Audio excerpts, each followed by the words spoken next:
É isso, 3, 2, 1, gravando. Com o Victor Sintra, tá aqui o nosso parceiro aqui de artes e artimanhas internéticas. A gente está vindo de uma aula ontem, a gente gravou uma aula ontem com o Mr. Peebles do Agora Ecológico e tanto o Vitor quanto eu ficamos pensando várias coisas. Vamos conversar um pouquinho sobre essas coisas hoje. Bom dia, Vitão, beleza? Fala, Eurico, bom dia. Tudo certo. Cara, essa comunidade é interessante, né? Você traz cada pérola lá pra gente aprender.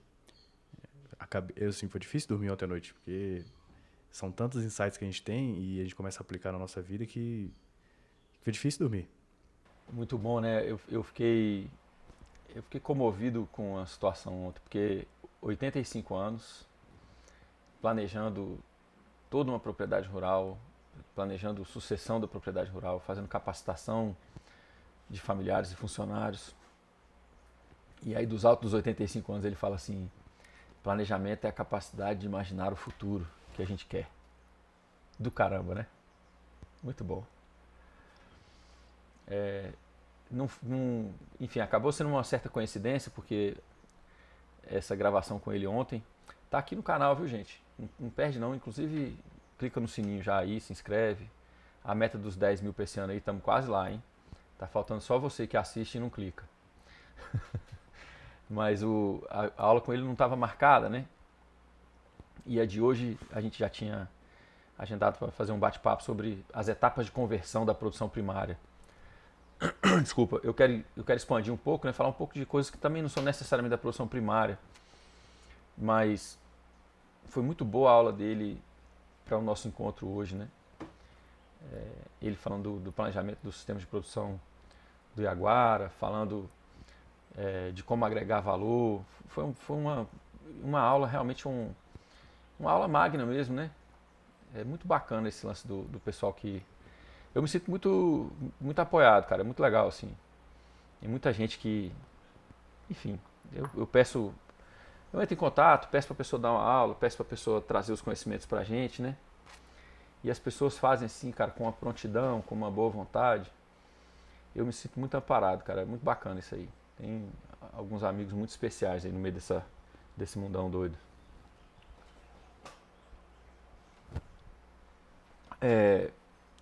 Hoje, a gente está com... obviamente, a gente não tem um script, né, gente? E muitas vezes, como vocês já viram aqui, o que estava nos bastidores acaba passando para dentro do bate-papo. Mas, apesar de não ter um script, a gente tem mais ou menos uma direção. E a gente, nessa pegada do empreendedorismo rural com ética ecológica, tem um ponto cego de muita gente, que são essas etapas de conversão que a gente vai conversar hoje.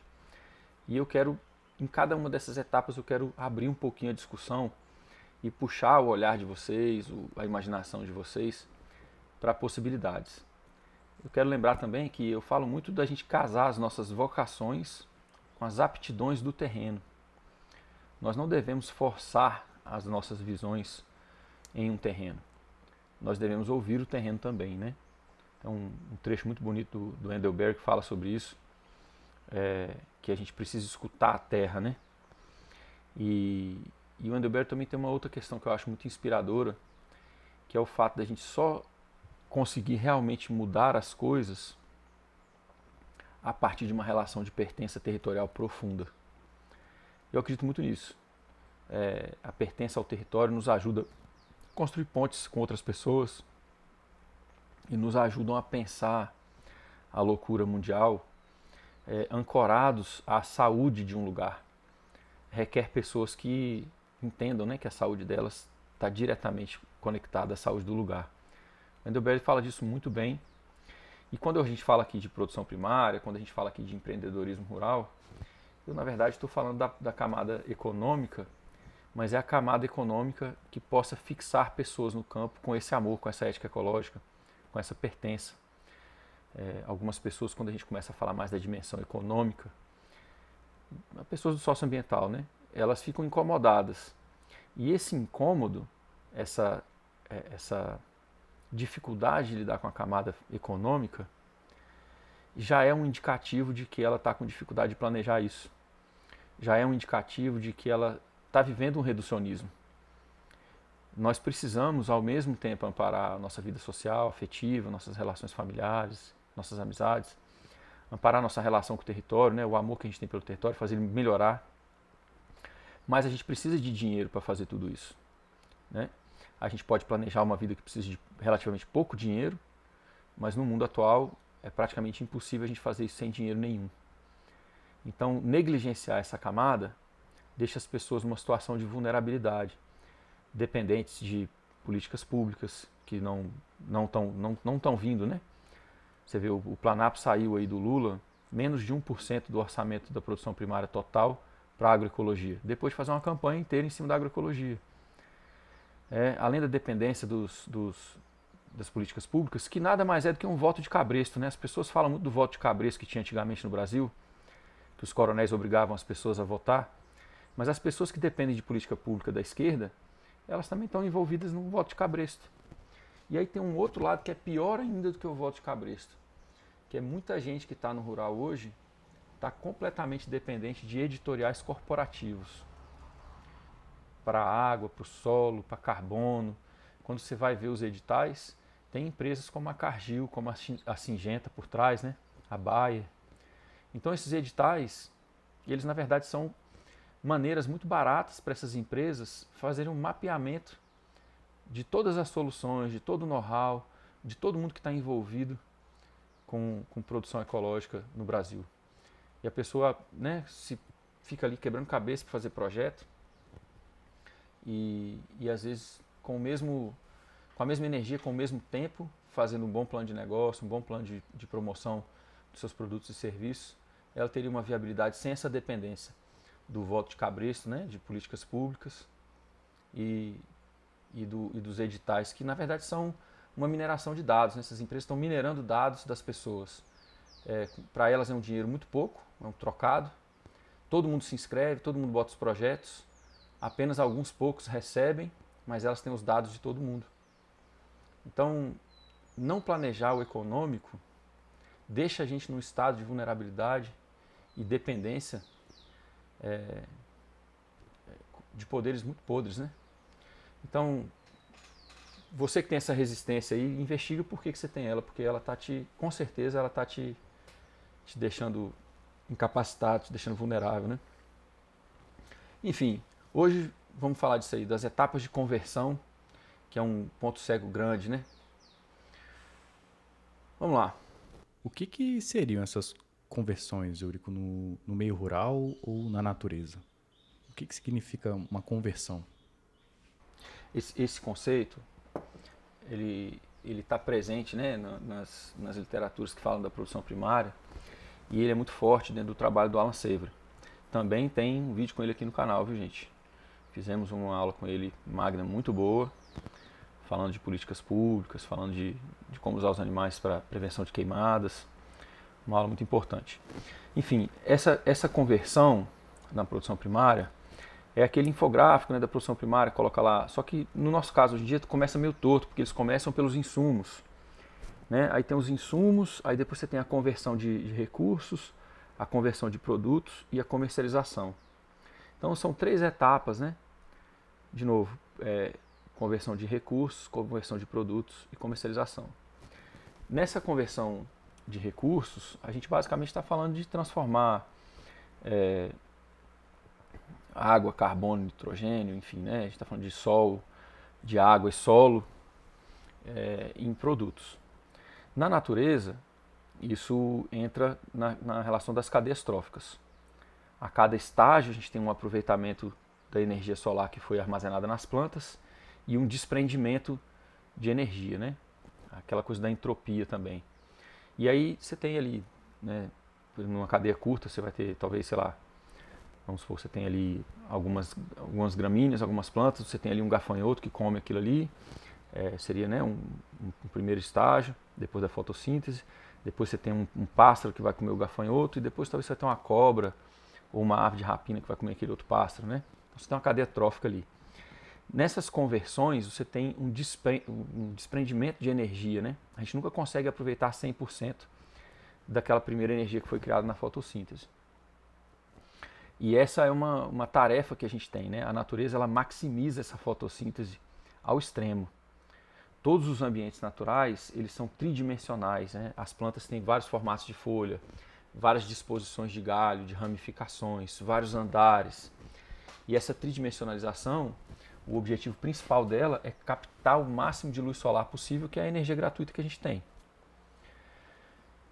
Isso na natureza, né? Claro, existem outros dispositivos aí, a natureza não funciona só com cadeia trófica, mas é um dispositivo importante de evolução da vida. Na produção, a gente... Cara, quando a gente para olhar, a gente foi muito burro, porque é impressionante, porque quando a gente para olhar, né, a gente tem a luz solar gratuita o tempo inteiro. E a gente desenha sistemas de produção monoculturais, ou seja, eles desperdiçam a energia solar que está batendo naquele sistema ali o tempo inteiro, né? E eles só são aparentemente superavitários, eu digo aparentemente porque eles não são, porque a gente fez os sistemas monoculturais baseado no estoque de energia fóssil, né? Então, se a gente não tivesse tanta energia fóssil disponível para a produção primária, como eu falei, por exemplo, eles começam o diagrama a partir dos insumos. Já é mentira, e o insumo vem de onde? Pode pirlim-pim-pim? Aparece do nada e o cara começa a usar o insumo? Então, até o jeito que é mostrado para as pessoas já esconde algumas coisas, né? E aí, se a gente não tivesse tanto recurso fóssil disponível, nós seríamos obrigados a maximizar a energia solar, né, a produção fotossintética dos nossos sistemas. Durante muito tempo, Vitor, a gente fez isso. Um caçador e coletor, as pessoas, né, têm um certo preconceito com as civilizações, com as sociedades mais, inclusive é o nome, né, mais primitivas. Não sei se elas são primitivas. A capacidade cognitiva no caçador e coletor é igual a nossa, a capacidade dele de sentir felicidade, tristeza, amor, é a mesma da nossa, né? Por que ele é primitivo? Porque ele tem menos objetos? Né? Não sei. Mas enfim, nessas sociedades, eles investiam uma quilocaloria, vamos trazer, né, que é uma unidade energética, uma quilocaloria para tirar 10. E aí você tem o trabalho do Graeber e do Engel, né? O despertar, o amanhecer, não sei se é o despertar ou o amanhecer de tudo no Brasil. Em inglês é o amanhecer de tudo. Eles contam, né, que algumas civilizações, depois de ter domesticado o grão e participado da agricultura, elas voltam para a caça, coleta e pastoralismo. Não é à toa isso. É porque essa combinação ela é energeticamente superavitária. Você tem animais ruminantes, que eles aproveitam áreas de vegetação que não são muito boas para a agricultura, mas eles transformam aquelas plantas numa carne extremamente nutritiva. Então, caçadores e coletores, essa combinação que tem, né, documentada por eles, dos caras que voltaram a ser pastoralistas depois de ter dominado o grão, né, domesticado o grão. E depois a gente tem a civilização pré-industrial campesina. Essa civilização colocava 1 quilocaloria e tirava 5. Hoje, no modelo que a gente tem de hortaliças, de monoculturas e tal, a gente está fazendo o contrário. A gente está colocando 9, 10 quilocalorias por causa do subsídio dos combustíveis fósseis para tirar 1. Então a gente está destruindo muitas áreas e parece que é viável, que esse é o meu ponto aqui, né? Estou falando há um tempão, mas é isso. Parece que é viável, mas não é. E só parece que é viável porque a gente tem esse combustível disponível. Se a gente não tivesse, a gente seria obrigado a maximizar os nossos sistemas, a coletar o máximo possível de luz solar. Porque é assim que a gente produz mais energia. Nenhum animal produz energia, só as plantas. Mas a gente consegue coletar essa energia produzida, né? Então é o desafio que a gente está.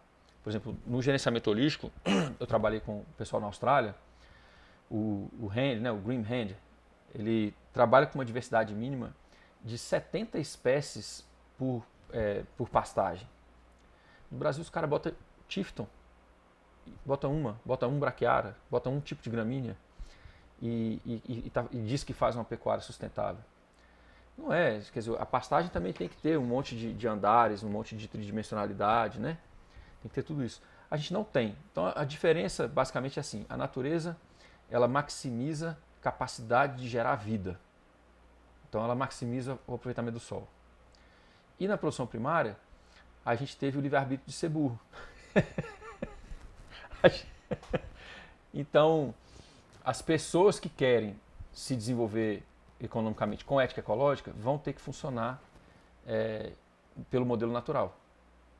Eu vejo então que você precisa desenvolver uma certa especialidade, um conhecimento profundo nessa conversão da luz solar em produto. E eu vejo que o mercado ele tem muito conteúdo sobre isso, né? A agrofloresta é uma dessas especialidades, ferramentas que ajudam nessa conversão, né? Eu vejo que ela tem um grande potencial nisso. Mas como a gente está aqui falando de todas as conversões do rural, eu vejo que não necessariamente você aprender a converter mais luz solar em produto vai te ajudar na segunda conversão, não sei se é a segunda, mas quer transformar isso em dinheiro.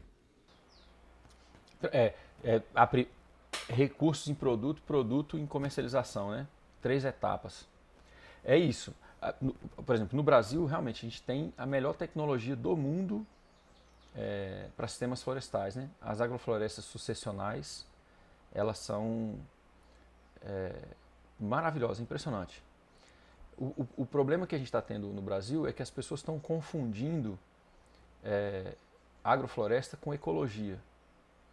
Os princípios ecológicos eles são os mesmos, independente do sistema de produção.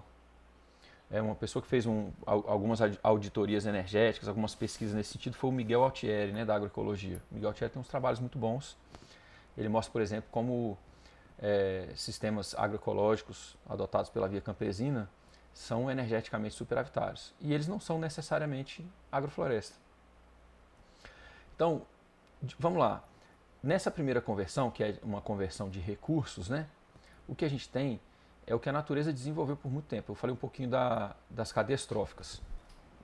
Desculpa.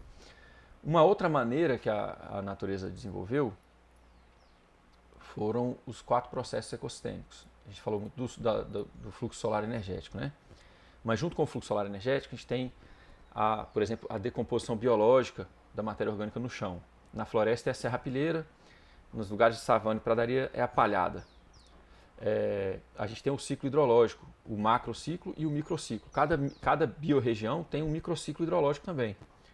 Quando ele é saudável, a chuva que cai infiltra e só deixa a propriedade percolando por subterrâneo ou evapotranspirando pelas plantas, né?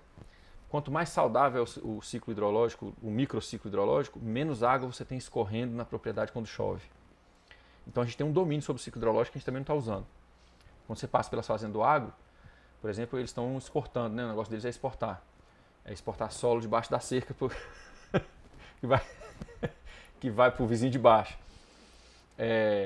Então você tem, de novo, fluxo solar, a decomposição biológica da matéria orgânica no chão, né? Que é a ciclagem do nutriente. Você tem o ciclo hidrológico, o macro e o micro. O micro é onde a gente tem ação. E a gente tem a dinâmica das comunidades, que quando a gente tem cada vez mais plantas aproveitando cada vez mais luz solar, a gente tem cada vez mais animais, né? Então, a dinâmica das comunidades seria, a grosso modo, a biodiversidade. A gente aumentar a biodiversidade, o número de espécies e o tamanho dessas espécies. Aí, quando as pessoas no Brasil enxergam a agrofloresta, elas enxergam uma porta de alfabetização ecológica maravilhosa. Você entende de sucessão, dinamização dos sistemas a partir das podas, você entende de cooperação a partir dos consórcios, a partir da estratificação, né? A agrofloresta tem uma dimensão, ela é filosófica, né? Olha que interessante, ela tem uma dimensão espacial, de distanciamento dos plantios e estratificação, combinação dessas plantas em andares. Ela tem uma dimensão temporal, porque a gente lida com sucessão. Imagina que um exercício de humildade, né? Você trabalhar com sistemas florestais e plantar coisas que vão viver muito mais tempo do que você. Então te coloca numa posição de elo, de peça de uma cadeia de sucessão muito mais longa, né? Então tem esse elemento temporal. Tem um elemento muito forte de interdependência. tanto dos animais que estão ali no manejo, né, o primata humano, ou os outros animais silvestres que vêm, ou os animais domésticos que a gente coloca, de interdependência das espécies vegetais também.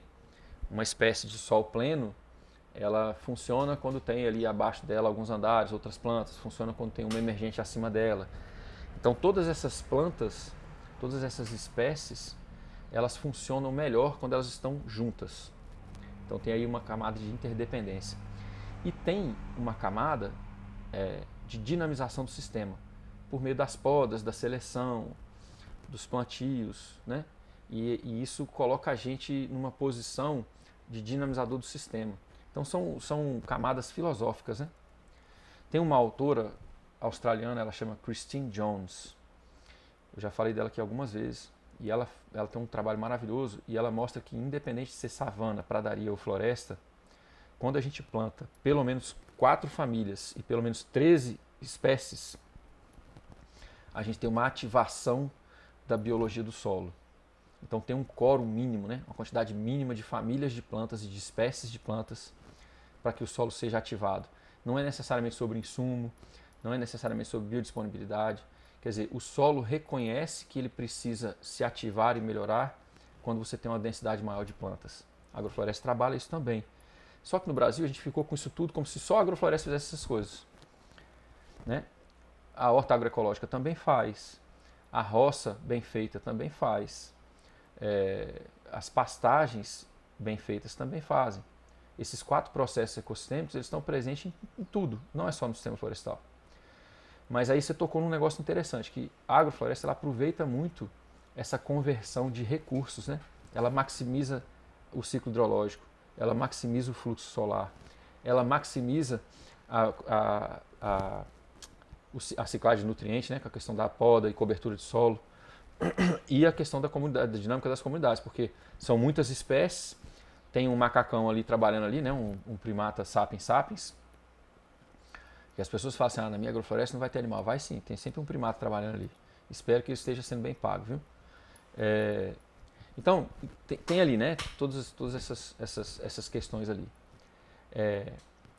Só que aí a gente tem uma conversão, essa eficiência toda, né, da agrofloresta, e tem uma segunda, converteu então recursos em produtos.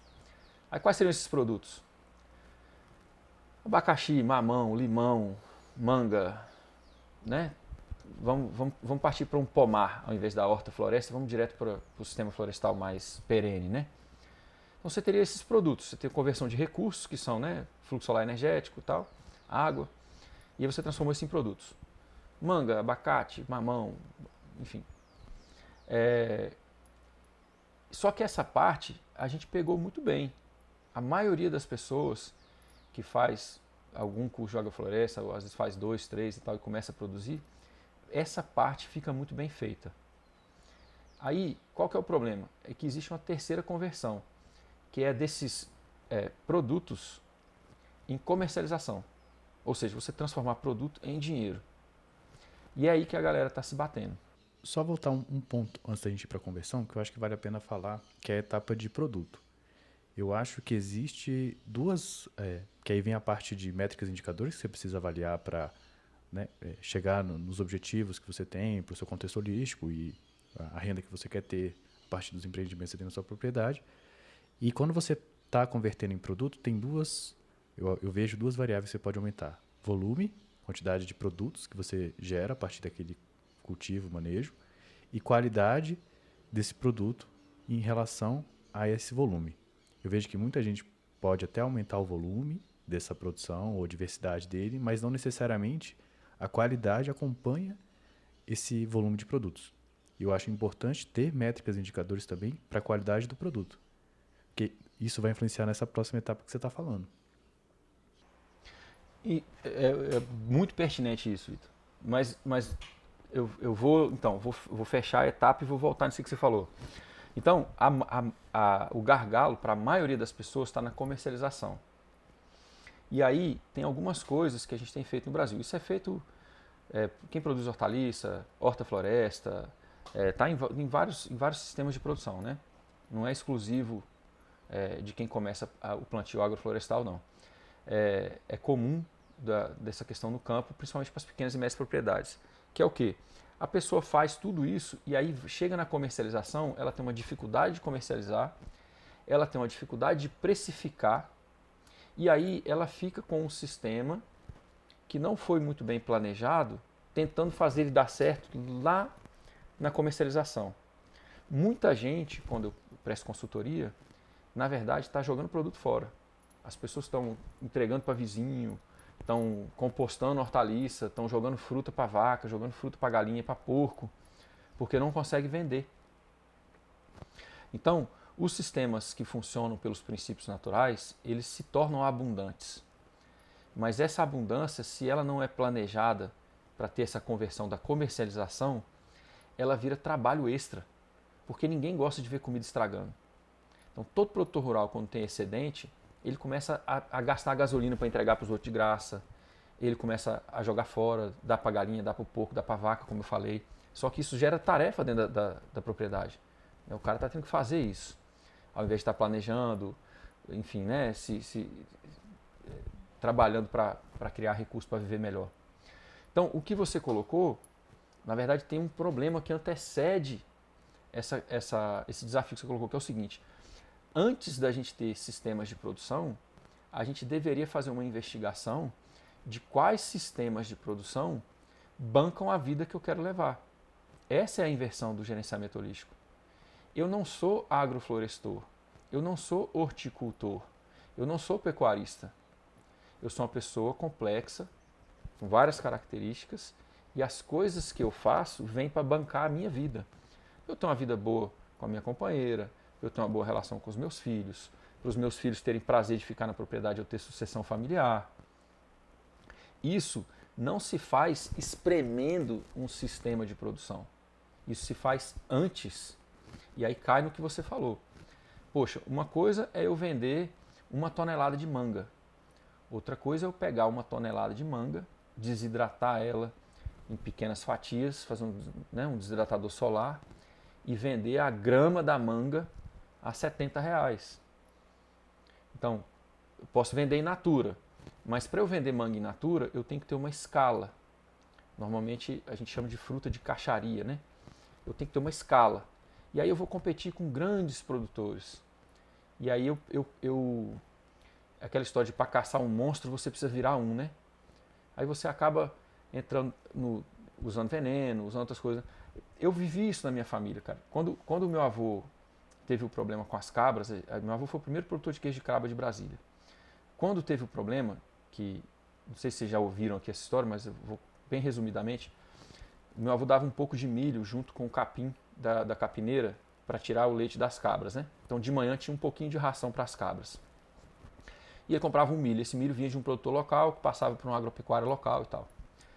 Quando entrou o milho, isso foi lá no final da década de 80, quando entrou o milho transgênico, com fungicida e tal, o cara da vendinha local comprou de outro produtor, colocou um milho ali que era um milho voltado para o agro e não comunicou para o meu avô na venda. O meu avô fez a ração como ele fazia sempre, para tirar o leite das cabras, e ele matou quase 200 matrizes em 3 dias. Ele quase se matou de depressão depois. E aí foi atrás do cara, o cara botou a culpa no distribuidor, o distribuidor botou a culpa no vendedor e ficou nessa confusão e meu avô ficou no prejuízo. Aí, resumi a história, ele fechou uma área da fazenda, ele mudou de casa, fez outra casa, saiu de lá, ele não quis ficar lá, ele ficou deprê mesmo. E aí ele começou um sistema de horticultura. Nessa época eu já estava adolescente. Quando a gente fez a horticultura, meu avô fez, acho que na época, uns 2 hectares de hortaliça irrigada. Aí fez o açude, enfim, tudo direitinho, muito bacana e tal. E aí, nesse inteirinho, eu já tinha feito 18 anos e eu ajudava a vender, né? A gente fazia 2 entregas semanais, uma das entregas eu fazia no Ceasa. O que a gente começou a fazer? A gente começou a botar cada vez mais adubo e começou a usar cada vez mais coisas nos plantios. Por quê? Porque a gente chegava no Ceasa, a gente tinha uma batata doce do tamanho de 1 palmo e o cara estava vendendo uma batata doce de 2 palmos. E aí as pessoas queriam comprar batata doce de 2 palmos. Só que a gente não conseguia fazer a batata doce de 2 palmos com adubo de vaca. compostado. Aí, enfim, a gente começou a usar várias coisas, né? Principalmente adubo químico, enfim, alguns tipos de agrotóxico. Então, o que a gente estava fazendo? Numa escala pequena de horticultura, para caçar um monstro você precisa virar um. A gente, para tentar competir com quem produzia em escala, a gente passou a tentar produzir do mesmo jeito. E essa é a maior armadilha que tem. Na verdade, a gente tem que fazer o contrário. Você tem que procurar quem entende o que você está fazendo e que vai pagar pelo seu tipo de produção. O desfecho foi, né? Quando a gente conseguiu pagar todo o financiamento dos canos, naquela época meu avô fez um sistema de irrigação com cano de metal, inclusive a parte principal do sistema de irrigação, não era de plástico. Enfim, quando a gente conseguiu pagar tudo, o financiamento de tudo, já uns 5, 6 anos para dentro do trabalho, ele virou para minha mãe e falou assim, eu quero fechar a produção. Aí minha mãe falou, mas como assim, pai? Agora que a gente pagou tudo, agora que a gente está conseguindo ter o lucro e tal. Eu falei assim, pois é, minha filha, mas é o seguinte, eu tenho lido aquelas coisas que a gente está usando lá no sistema de produção e eu só como da minha horta. E eu não vou vender para os outros o que eu não como.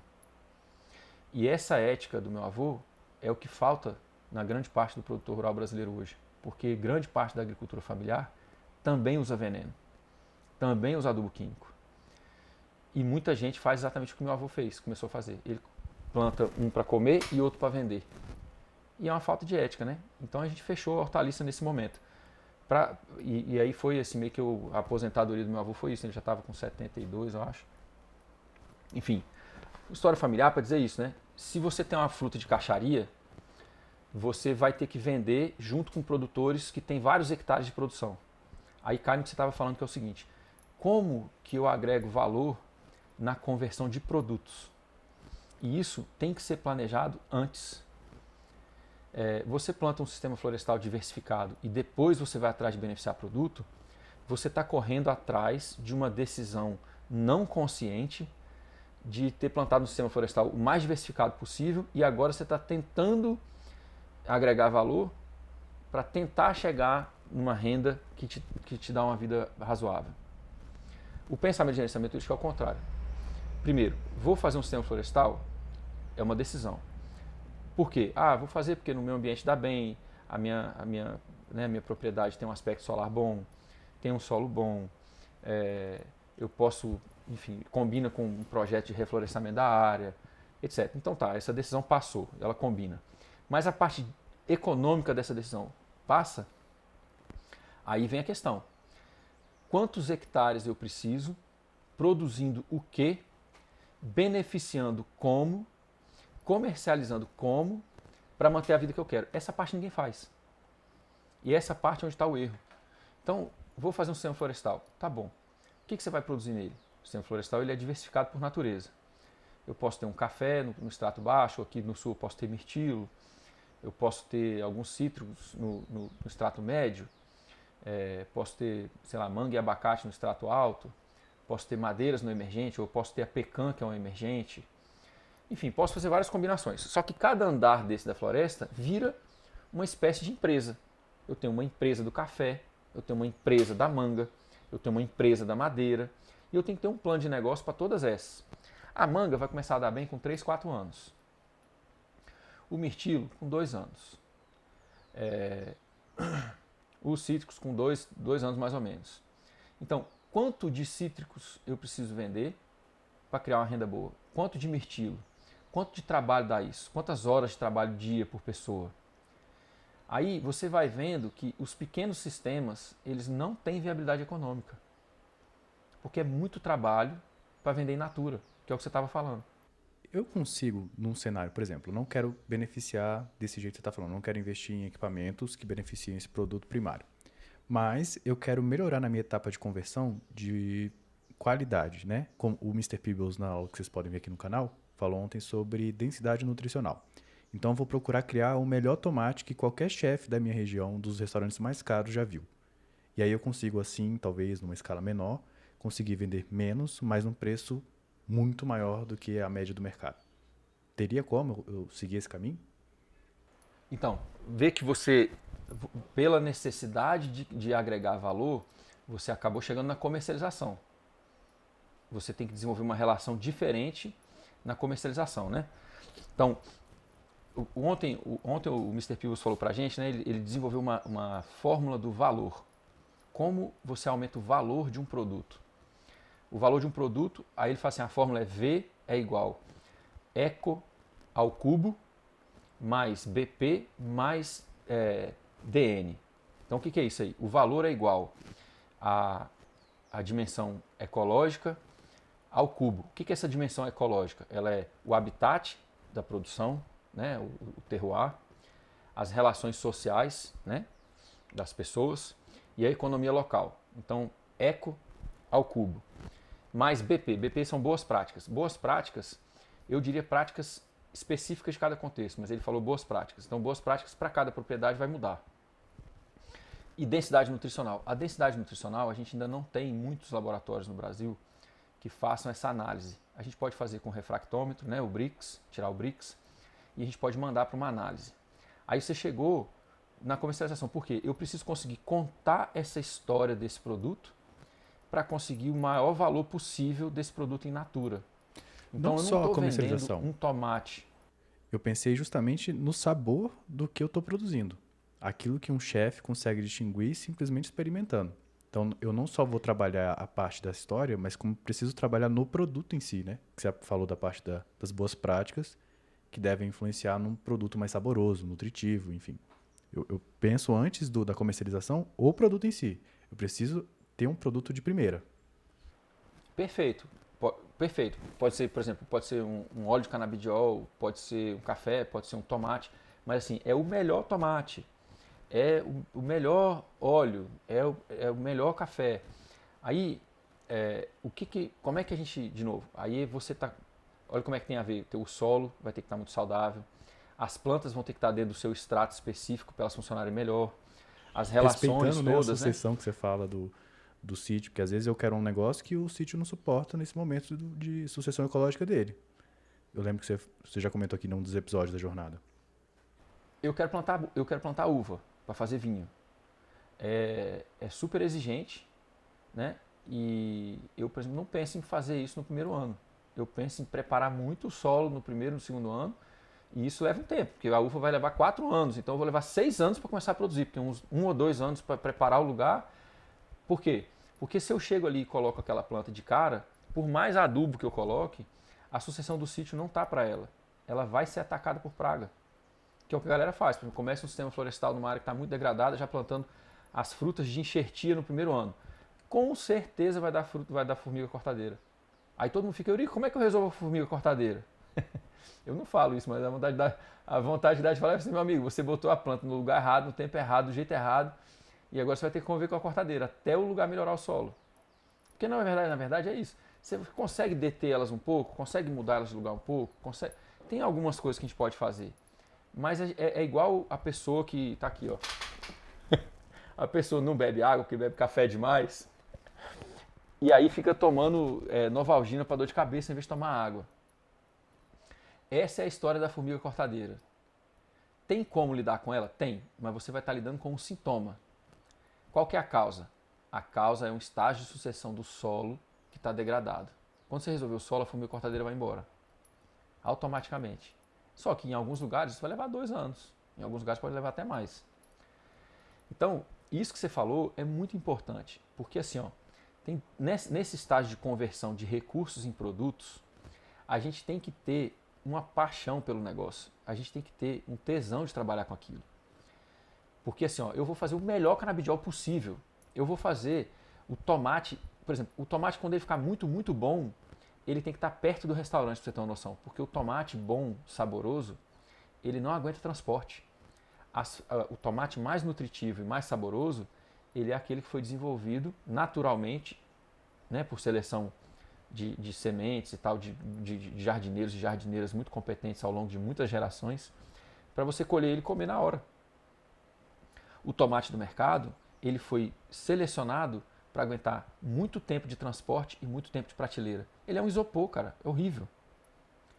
Então, é horrível. E isso é para tudo. Tudo que está no mercado não está ali para te alimentar. Está ali para ser vistoso, tamanho padrão, aguentar o transporte e aguentar o tempo de prateleira.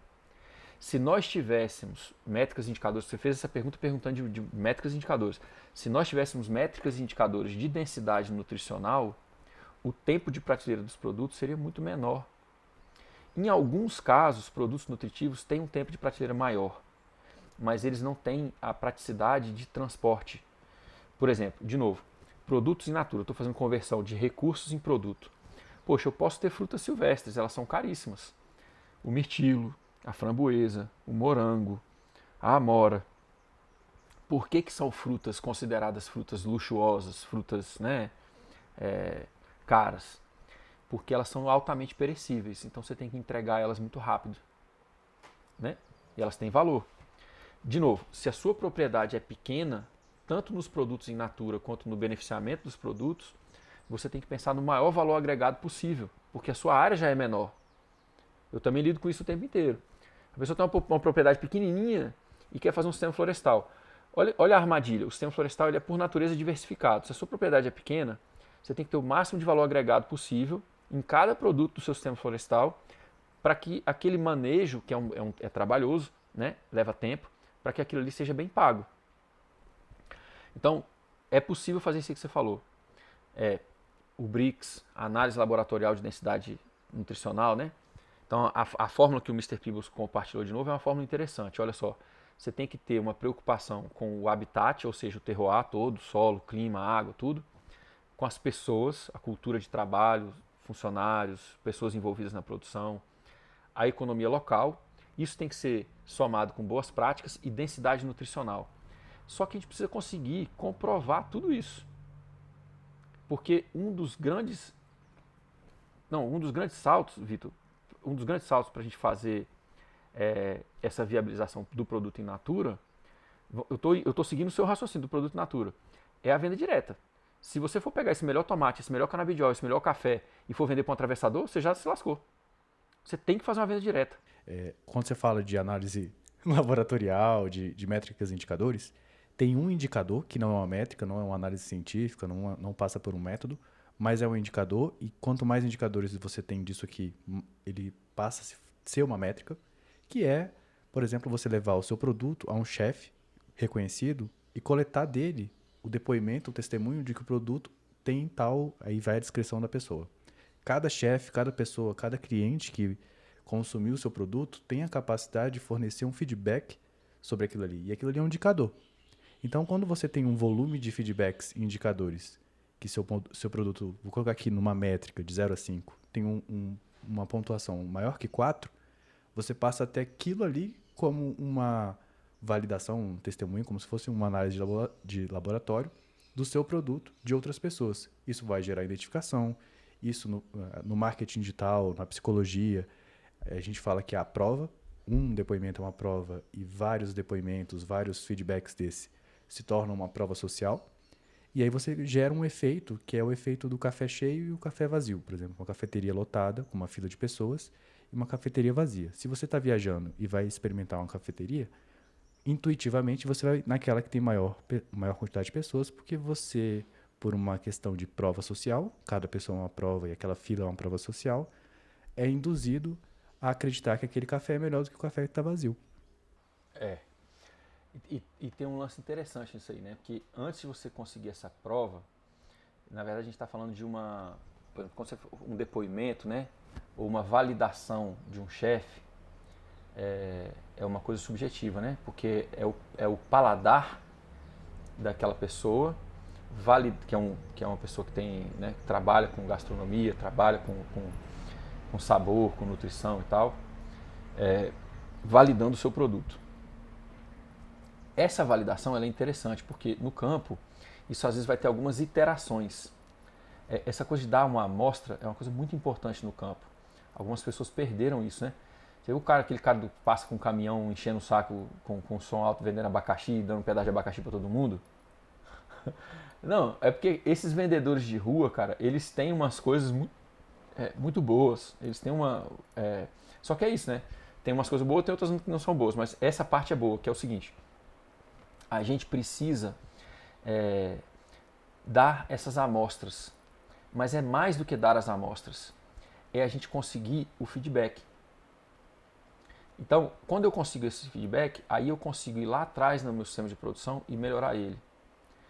Ontem o Peebles falou, olha, a gente levou 5 anos para fazer um bom prosciutto, um presunto curado. Nos primeiros anos eles faziam uma cura de 1 ano, hoje eles já estão fazendo cura de 2 anos, porque agora eles já acertaram a mão. Então um pernil de porco leva 2 anos para ficar pronto. Só que ontem ele estava dando aqui para a gente os dados. Se você vende um porco, né, um leitão, tal, um porco jovem ali, a carne você vai ter em torno de R$300 de lucro. Agora, ele tem de 10 a 15 mil de lucro em cada porco abatido, por causa do beneficiamento, por causa do valor nutricional. E a filha dele, a Tatiana, faz exatamente o que você falou. Ela começou a levar o produto para vários chefes de cozinha e os caras falam, pô, isso aqui é muito bom. E aí ela começa a poder contar uma história, que assim, olha, a gente não usa nenhum conservante, só métodos naturais. Aí aquilo passa a ter um outro valor. Então, essa amostra e essa capacidade, essas métricas e indicadores para conseguir comprovar essa qualidade, elas ajudam a gente na terceira etapa, que é a comercialização. E essa comercialização, independente do produto ser beneficiado ou não, para os pequenos e médios produtores, para os artesãos rurais, né, ela tem que ser uma venda direta. Quando você não faz a venda direta, você está perdendo margem de lucro para o atravessador. E você está perdendo a oportunidade de coletar esses feedbacks que você falou. Eu tenho, a minha gestão é muito mais rápida, né? Eu fui almoçar num lugar no final de semana, estava num curso lá em Garopaba, o pessoal do Tony Bakes, do paisagismo, né? E aí um dia eu saí para almoçar lá e tal. E aí eu fui numa casa de carnes grelhadas. Aí eu passei, cara, tava meio vazio assim, no domingo, né? Eu falei, pô, não sei se esse lugar é bom, que é exatamente o que você falou, não tinha muitas provas sociais ali que o lugar era bom, né? Mas eu tinha eu tinha um desafio, que é dois border collie comigo o tempo inteiro. Aí eu precisava almoçar num lugar que tivesse uma mesa do lado de fora, né? Aí eu parei com a Tereza ali e tal, e a gente foi almoçar. Aí desci primeiro, perguntei, ó, tô com um cachorro ali, posso aqui? O cara, não, pode vir aí e tal, beleza. Aí tá, sentamos para almoçar, domingão, de sol, maravilha. Pedimos lá 2 tipos de carne grelhada, com alguns legumes e não sei o que, tal. Beleza, e estamos comendo ali. Aí vem um cara com a roupa de chefe de cozinha. E o cara se pergunta, ó, eu sou chefe e tal. Eu queria, você se incomoda de bater um papo comigo? Eu falei, de jeito nenhum. Aí o cara me perguntou, cara, de todos que eu tava comendo ali. Pô, tinha geleia de pimenta, tinha um vinagrete especial, tinha um monte de coisa. E o cara foi explicando, não, eu faço tudo aqui na casa, isso aqui eu faço assim, isso aqui eu faço assado, isso aqui, tal, você gostou, como é que tava, como é que não tava, tal. Ou seja, o cara estava coletando todos os dados para melhorar a comida dele ali, né? Aí, por exemplo, eu falei, ó, eu gostei, mas eu achei as porções de vinagrete, de geleia e de farofa muito pequena. Aí ele falou, não, mas essas porções que você pode pedir mais. Não sei se podia ou não, mas na hora o cara resolveu. Entendeu? Então, assim, É a experiência esse do cliente feedback também, né? você... Um outro caminho. Porque foi durante. Ele podia ter esperado você terminar tudo e só no final, assim, sabe? Só pra coletar. Não, ele durante, pelo que eu entendi, né? Foi meio que no final ali durante, ou não? Não, foi durante, a gente almoçando, o cara chegou ali e bater papo. Para que você saísse dali satisfeito. Porque você podia sair insatisfeito, dar um feedback de insatisfeito e aí ele teria um feedback ruim. Ele corrigiu a sua experiência para que no final você desse um feedback bom. Então, aí, essa história é isso, né? Aí, por exemplo, eu não sei se as guarnições eram, né, assim, podia pedir mais ou não. Mas ele chegou no meio, disse que podia, eu não pedi, ele saiu e vieram novas guarnições, né? E aí e eu achando que o cara era o chefe só, né? Aí daqui a pouco veio uma mulher. Aí ela veio, brincou com os cachorros e tal, posso brincar com os cachorros? Eu falei, pode, não sei o que e tal. Aí ela veio contar a história. Na verdade o restaurante é relativamente novo, ela e o marido são os donos, eles trabalham dentro da equipe e o marido é o dono, o chefe era o dono. Só que o que acontece? Todo mundo que me atendeu naquele dia, porque os donos estão ali, é o lance que o Peebles estava falando ontem de novo da pedagogia da presença, né? Você estar presente em todas as etapas de produção dos seus serviços e produtos. A qualidade de atendimento do lugar era impressionante. Por quê? Porque o dono está ali e ele zela por isso. Impressionante. Aí, doideira. Olha o contraste. Saio no outro dia para viajar de volta e paro num restaurante de beira de estrada. Aí eu olhei no restaurante, olhei e tal, não podia escolher. Aí eu falei, o que tá? O cara falou, é PF.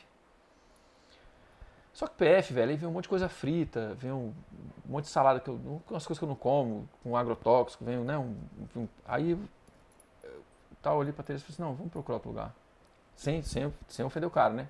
Aí eu agradeci, fiquei assim, não, obrigado, tá, a gente vai procurar outro lugar. Aí olha a reação do cara. O cara era o dono, ele tava no caixa. O cara fez assim, ó, tá bom. Fez uma cara assim, tipo, muxoxo, tá bom. Eu saí do restaurante, olhei pra Teresa e falei assim, ó, então, olha a diferença do atendimento de domingo e esse atendimento aqui. É o dono que tá no caixa. Era o momento dele perguntar pra mim por que eu não sentei. Por que eu não escolhi ficar ali? Eu fui embora, ele não ganhou o meu dinheiro e não ganhou o meu feedback. Ele perdeu 2 vezes. Ele perdeu 2 vezes, cara. Só que essa noção de empreender, essa noção de desenvolver relacionamento com o cliente, muita gente vai pro lado da produção rural e não tem isso. Algumas pessoas têm, algumas pessoas são comerciantes bons, eles têm uma relação boa com o cliente, mas isso é uma coisa que a gente precisa estar aprimorando o tempo inteiro. E o seu comentário, né, de métricas e indicadores, porque assim, uma coisa é o que eu acho que é bom, gostoso, nutritivo e que está melhorando o meu território. A outra coisa é eu levar isso para os meus consumidores e confirmar que tudo que eu estou fazendo que faz sentido para mim, faz sentido para eles também. Né? E aqui a gente chega naquela... A gente pode voltar um pouquinho e falar de beneficiamento, mas aqui a gente chega numa outra conversão que pouca gente fala e que eu trabalho com os meus clientes. Então, eu atendo as pessoas no campo, aí o pessoal fala assim, eu estou com dificuldade. Eu falo, tá, me dá uma planilha aí dos seus gastos e do seu faturamento. A pessoa já trava, tem gente que nem tem. Uma pessoa dessa tem que estar falindo mesmo, porque não sabe nem onde é que está o dinheiro, né? Aí, a outra pergunta que eu faço para ela, eu falo assim, aonde que está o seu ponto fraco na sua cadeia de produção? Tem gente que não sabe responder. Então, essas etapas eu uso como diagnóstico. Na maioria das vezes, a pessoa não tem problema de produzir mais. E é um erro. A pessoa está precisando de dinheiro, ela aumenta o sistema de produção. Só que quando você aumenta o sistema de produção, você aumenta o gasto, você aumenta com o funcionário, você aumenta a hora de trabalho, hora de manutenção. Às vezes você aumenta o tempo de conversão daquilo ali, porque tem coisas que você vai colocar e só vai levar 2, 3, 4 anos para começar a produzir. Então, o seu comentário foi muito preciso no seguinte sentido. Antes de eu pensar em aumentar a produção, eu preciso melhorar a qualidade. Porque melhorando qualidade, eu consigo aumentar o lucro. E às vezes eu faço isso com pequenos ajustes. Pequenos ajustes que não vão me dar mais trabalho, que não vão me dar mais despesa, né?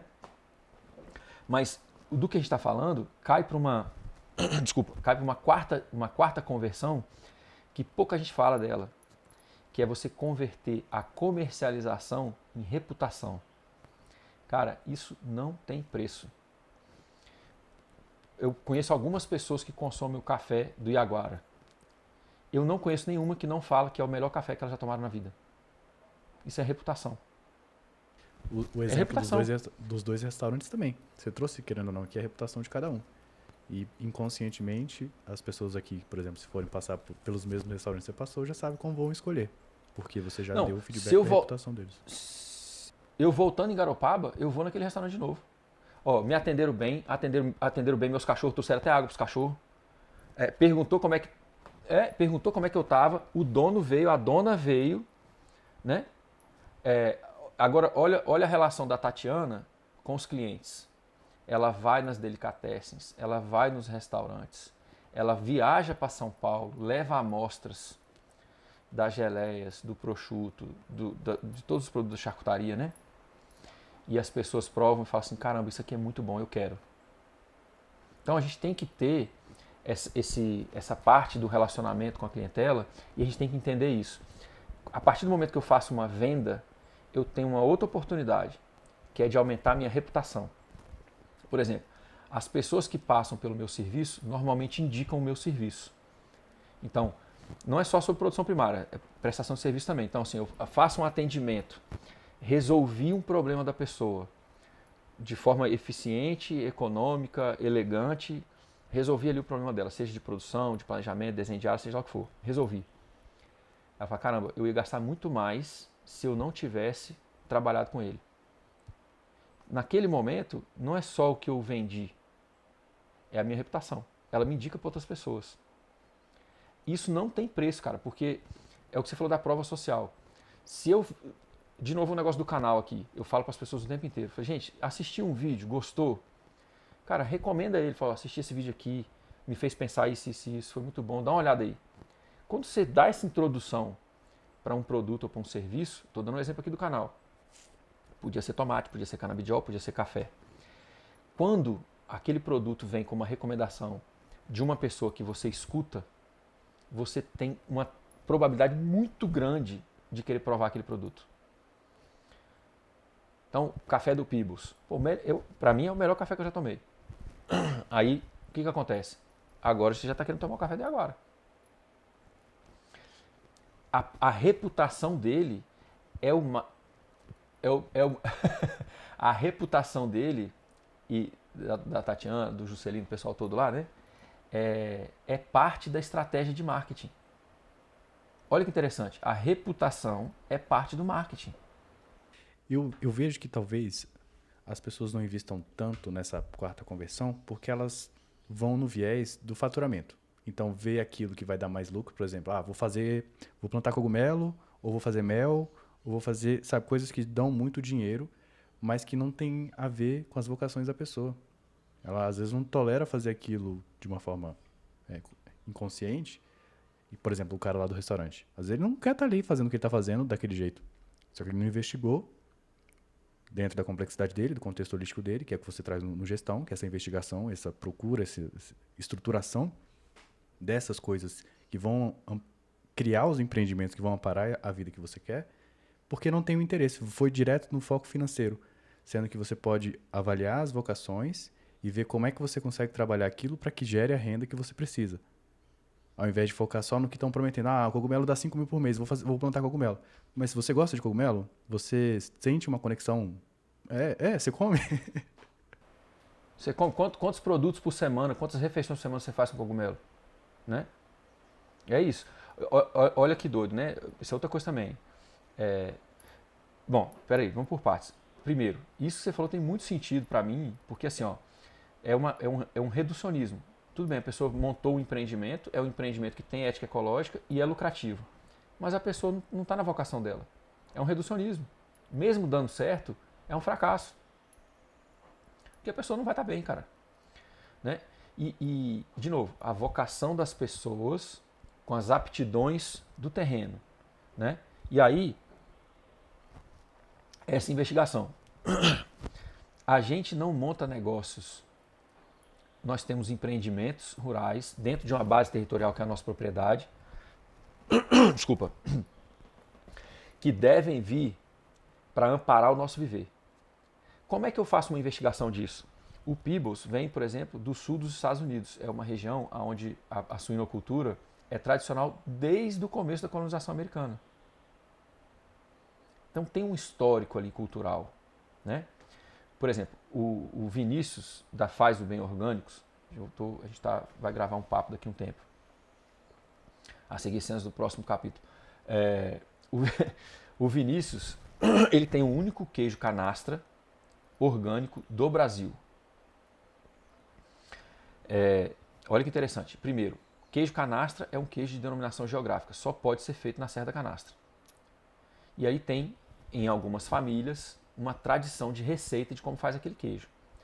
O queijo dele bateu um sucesso quando ele começou a fazer o queijo, e aí ele levou o pessoal a provar. Olha de novo a prova e olha a validação, né, a prova social de novo, né, a validação que você estava falando. Algumas pessoas na região provaram e a maioria delas falou uma coisa que para ele foi a comprovação de que a produção do queijo dele estava boa. A pessoa falou, nossa, mas esse queijo é o gosto do queijo da minha vozinha. Esse depoimento, esse comentário, não tem preço, cara. Por quê? É o queijo que era feito tradicionalmente nas famílias daquela região. Então ele pega isso agora e agora ele comercializa um queijo. O queijo dele está com premiação internacional. Né? E ele está trabalhando essa questão. O marketing faz parte dessa questão da reputação. isso está junto, cara. E a galera não vê, né? Enfim, E o marketing não resolve um produto ruim. Se é um produto que não tem demanda, se é um produto que é ruim quando a pessoa experimenta, o marketing pode até vender, mas isso vai acabar com a sua reputação. Isso, porque você consegue a venda, mas a venda depois contra, né? É exatamente isso. O marketing pode até resolver. Uma outra coisa que tem acontecido também, que é importante a gente falar, nessa linha, né, que eu estava falando assim, de você produzir o que você tem vocação. Cara, o queijo do Vinícius é a vocação dele. O Vinícius já trabalhava em empresas de laticínio. Ele gosta daquilo ali, só que agora ele tem um silvopastoril, agora ele tem um desenvolvimento genético dos animais, agora tem toda uma questão, né? Ele voltou à produção, a família dele toda, e ele tem uma missão cultural de passar aquele queijo para frente. Mas ele está ligado com aquilo ali. O Peebles estava ligado com a suinocultura, com a charcutaria, né? A Tatiana estuda livros de charcutaria do século passado. Então os caras estão resgatando uma relação com o terroir e criando um terroir, né? E a suinocultura. Então, de novo, vamos começar pensando assim, quais são as coisas que eu posso produzir que vão me dar a vida que eu quero? Não é viver para aquelas coisas darem certo. É montar negócios que vão dar a vida que eu quero. Isso Aqui uma dica, é lidar com complexidade. Coisas que você gosta geralmente estão aí, né? O que você pode produzir geralmente tá muito próximo de coisas que você aprecia na sua vida mesmo, pessoal. Então, eu gosto do seu exemplo de modelo de negócio dos ovinos. Você gosta muito de carne de qualidade. E você começou com o seu modelo de negócio, o primeiro ano, se não me engano até o segundo, é subsistência. Então, eu não tenho uma pressão. Eu quero aprender a manejar esse produto e criar realmente algo que eu falo. Isso aqui é saboroso. Agora eu vou para a segunda parte. Eu quero monetizar isso aqui. É isso, cara. Então, assim, isso não é muito comum. Por exemplo, você vai essas empresas, né, SESI, Senai, Sebrae e tal, que estão ensinando as pessoas a trabalhar no campo. São extremamente reducionistas. A pessoa ensina a pessoa a montar um negócio e viver para ele. Se aquele negócio der certo, às vezes a família acaba, porque é trabalho demais, não tem qualidade de vida. Às vezes não é o que o filho gosta, ou o que a mulher gosta, né? Então é um reducionismo. A gente precisa fazer todas essas etapas, elas têm que estar ligadas com a melhoria da saúde do território e tem que estar ligada com a melhora de qualidade de vida, dignidade e autonomia das pessoas. Então, vamos lá, conversão de recursos. O que eu monto de negócio tem que estar melhorando os 4 processos ecossistêmicos da propriedade. Se eu quero trabalhar com um sistema florestal, por exemplo, talvez ter a paciência de nos primeiros 2 anos ter as espécies de sucessão que vão melhorar o lugar primeiro. E depois ter as outras, e depois ir complexificando esse SAF, né? Se eu vou trabalhar com uma pecuária, por exemplo, que é o meu caso, né? Por exemplo, eu estou com os animais aqui, estou adaptando os animais, mas eu já mudei, né, 2 vezes. Então, vou levar um tempo. O meu plano, por exemplo, está atrasado. Eu vou ter que injetar uma grana para corrigir a curva de tempo desse negócio e conseguir melhorar ele, né? Mas eu estou nessa pesquisa aí. Então, eu tenho animais, estou adaptando esses animais para as minhas condições. Todos os lugares onde eu uso esses animais, eu consegui melhorar os animais. De novo, olha as métricas e indicadores que você falou. Na última propriedade que eu estava, em vários lugares eu dobrei o BRICS de várias plantas das pastagens com 3 rotações que eu fiz com esses animais. Manejo quase sempre ultradenso, nem sempre, mas manejo mais adensado, rotação com descanso, dando sal para os animais espalhando isso na urina e nas fezes, né? E eu consegui comprovar que eu melhorei o lugar. Então, em cada estágio, conversão de recursos, conversão de produtos e comercialização, eu tenho que estar melhorando o lugar. Mas além de estar melhorando o lugar, eu tenho que estar melhorando a qualidade de vida, de dignidade, o desenvolvimento pessoal das pessoas que estão ligadas naquilo ali. Então, no sistema de produção, eu olho qual que é o sistema de produção que está mais adequado para aquele momento de sucessão da propriedade. Está muito degradado? Está pouco. Tem uma capoeira? Não tem. Eu quero aproveitar essa capoeira e criar uma floresta e produzir alguma coisa no bosque e abaixo do bosque? Ou eu quero limpar isso e começar do zero? Enfim, são várias decisões. Cada um vai fazer de um jeito. Mas a minha questão é, eu estou pegando os 4 processos ecossistêmicos, estou pegando a cadeia trófica e estou usando elementos naturais para melhorar o lugar, para complexificar o lugar, aportar cada vez mais vida de cada vez maior porte. E isso indiretamente me dá uma capacidade de lucrar cada vez mais. Mas eu tô agindo com a biocapacidade do lugar, né? Na conversão de recursos em produtos, nesse momento eu também tenho que melhorar o lugar. Olha que interessante. Vou fazer uma estação de beneficiamento. Eu faço ela num lugar extremamente degradado da propriedade, um lugar ressequido, e eu posso fazer um saneamento ecológico dessa edificação, melhorando o lugar. Eu posso fazer uma edificação que ela harmoniza com a cultura das pessoas e com o lugar. Poxa, eu vou trabalhar com um arquiteto para fazer aquilo ali, fazer bem feito, né? Então, eu estou usando uma estação de beneficiamento, que é uma coisa não é ecológica, mas ela está sendo colocada dentro da propriedade, num lugar certo do relevo, com um saneamento ecológico, com um fluxo de trabalho dentro da propriedade que ela melhora a propriedade.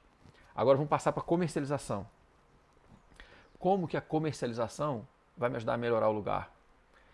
Primeiro, eu vou trabalhar com venda direta. Essas pessoas são convidadas a vir participar da minha propriedade. A certificação orgânico, agroecológica, ela é completamente obsoleta se eu invisto em relacionamento. A pessoa confia em mim, ela tem acesso a quem sonhou aquela produção e materializou ela. Isso vale muito mais do que qualquer certificação. Nossa, eu vou lá no sistema do Eurico lá e tal, eu vejo os ovinos e tal, estou comprando a carne dele, é muito boa. Por quê? Porque o cara tem acesso, ele vem, ele está vendo, e eu consigo contar essa história.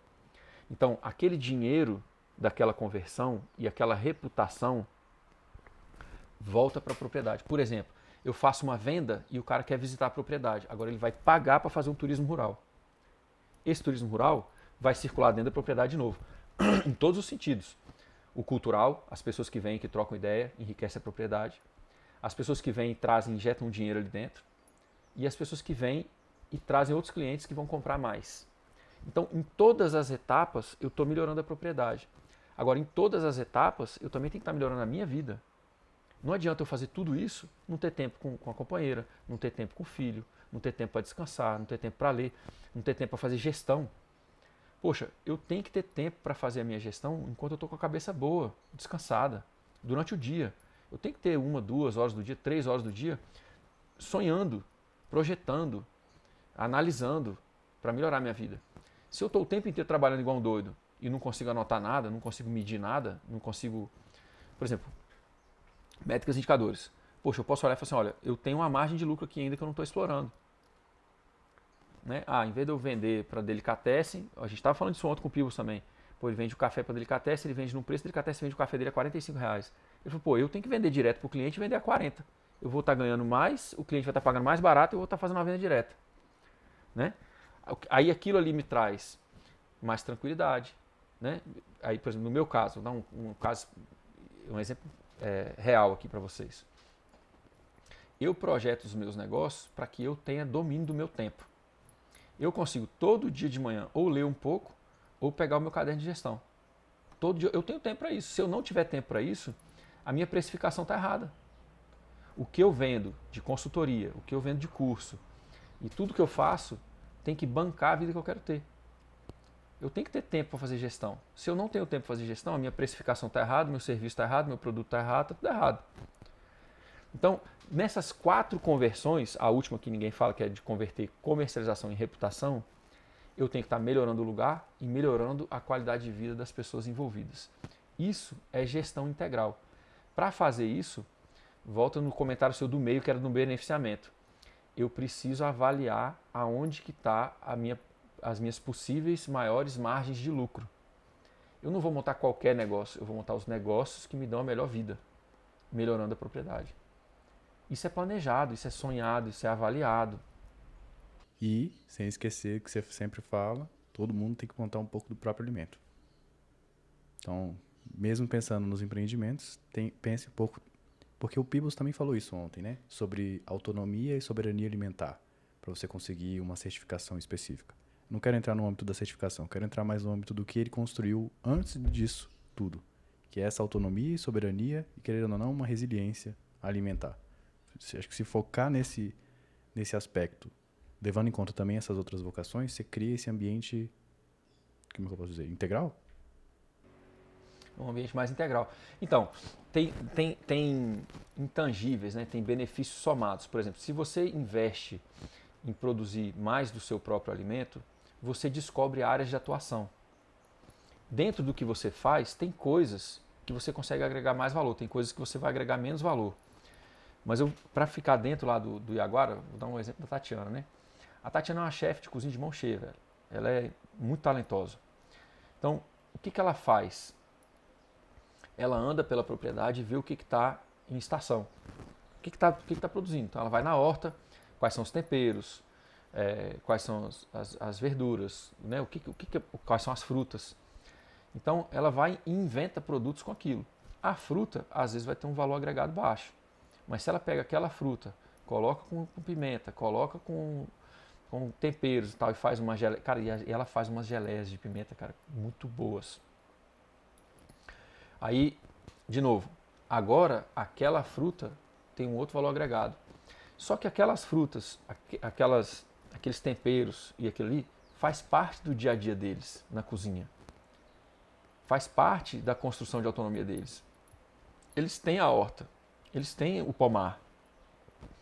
Só que ela tem a visão de pegar aquilo que faz parte do dia a dia deles e transformar aquilo ali num produto especial.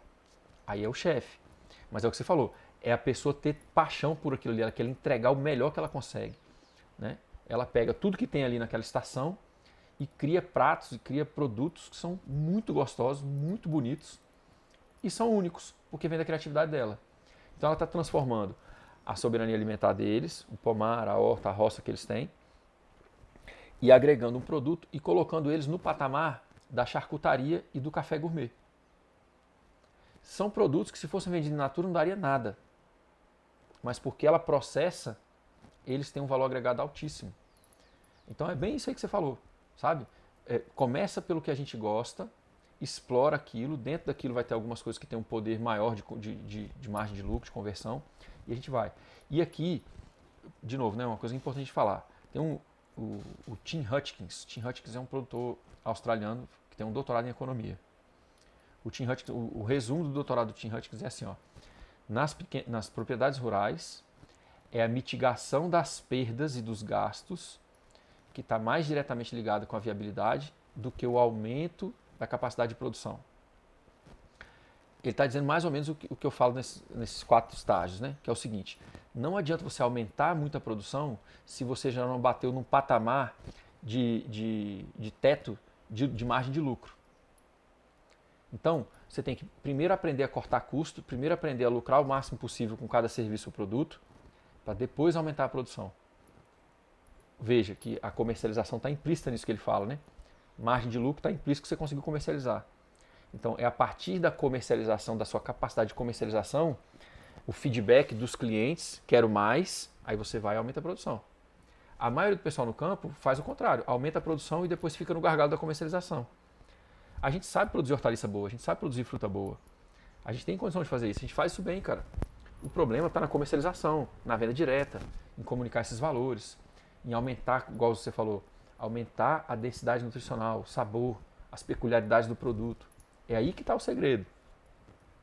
Só que a maioria das pessoas não está nisso. E outra coisa, a gente fica à mercê dos especialistas. O que tem de agrônomo dizendo assim, eu vou te ajudar a aumentar a sua produtividade, não está no gibi. Aí eu vou dobrar a produtividade da sua fazenda. Corre desses caras, velho. O cara tem que chegar para você e dizer assim, eu vou aumentar a sua lucratividade primeiro. Aí você confia nesse profissional. O cara chegar dizendo que vai aumentar a sua produtividade, aí para aumentar a produtividade você vai gastar mais adubo, mais horas de trabalho, uma série de coisas. E depois você vai ter que comercializar do mesmo jeito. Então, antes da produtividade, tem que vir isso que você falou.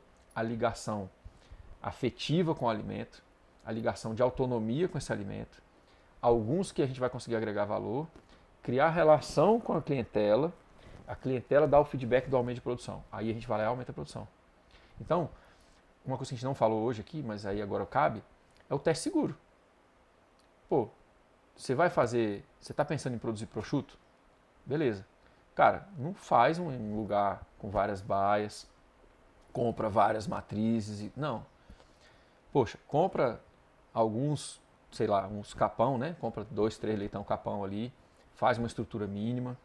aprende a criar ele sem ração transgênica, aprende a não ser dependente, né, dos insumos, cria ali sistemas dentro da sua propriedade. De novo, o Rafa, né, o Bocaina, ele conseguiu fazer uma estação de processamento de resíduos orgânicos. E aí ele conseguiu o alimento para os porcos dele, todos orgânicos, arroz orgânico, milho orgânico, tudo orgânico. Ao invés de ter que produzir. É uma solução que ele encontrou, foi boa. O Peebles não faz isso. O Peebles faz uma capineira, tem alguns produtos ali, e ele está estudando como fazer os fermentados, porque os porcos são onívoros e precisam de proteína. A fermentação aumenta o nível de proteína da alimentação. Né? Então ele tem a produção toda natural. Vamos lá, você vai pegar 3, vai ver como é que você faz ali. Você vai fazer solto, você vai usar porco a pasto, você vai fazer semi-confinado. Como é que você vai manter a ética ecológica se for semi-confinado? Aí você vai fazer o abate, aí você vai fazer o prosciutto. Vai demorar 1 ano para você saber se ficou bom ou não.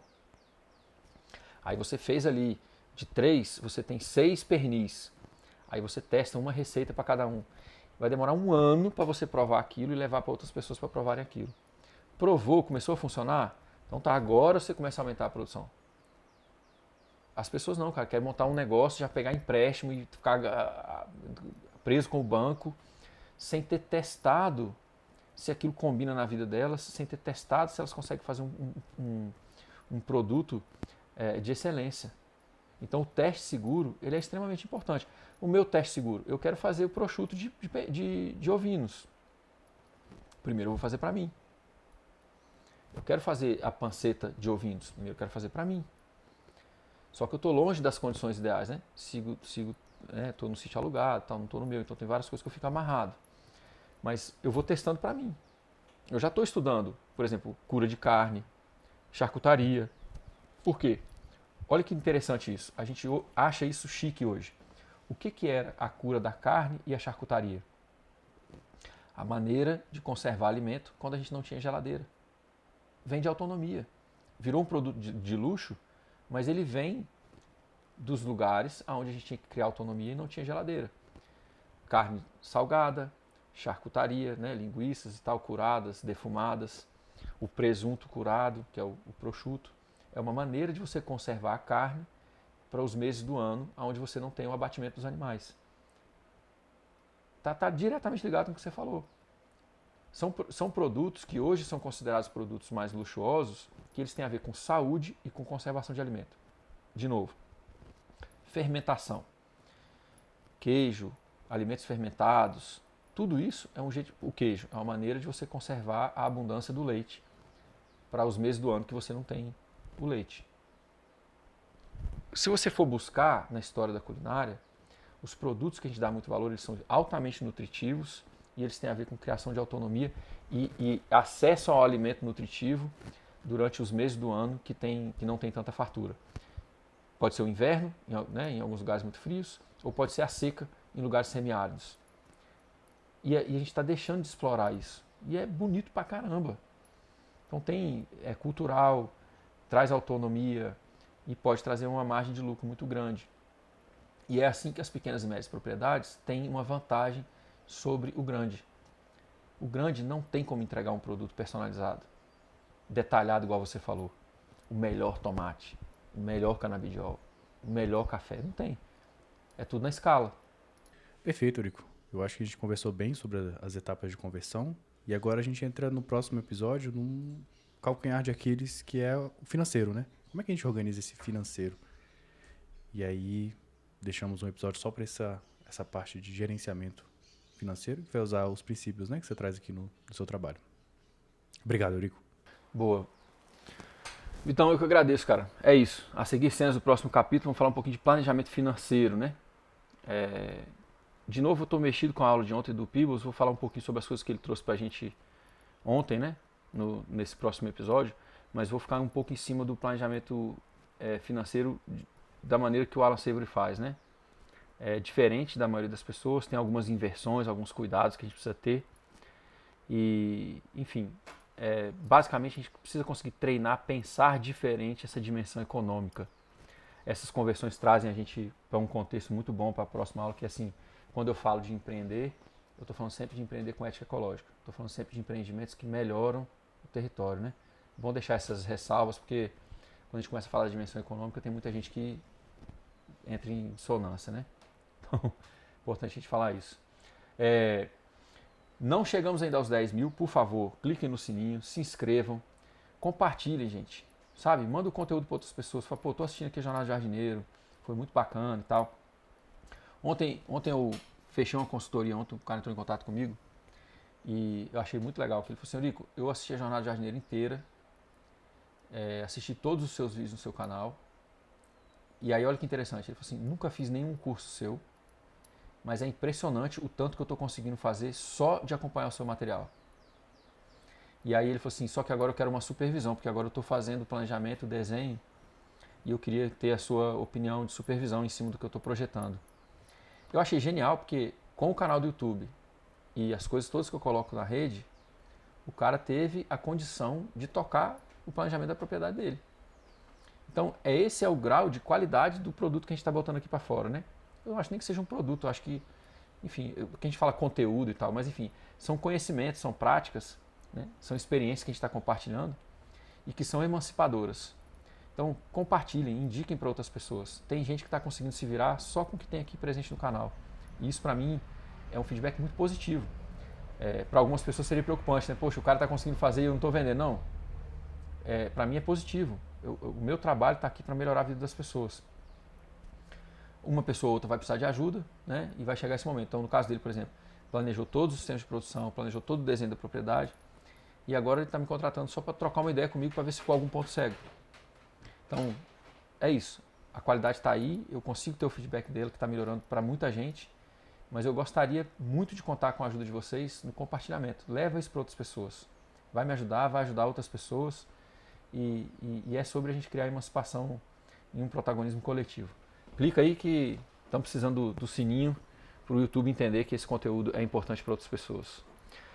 Minha gente querida, muito obrigado e até o próximo episódio.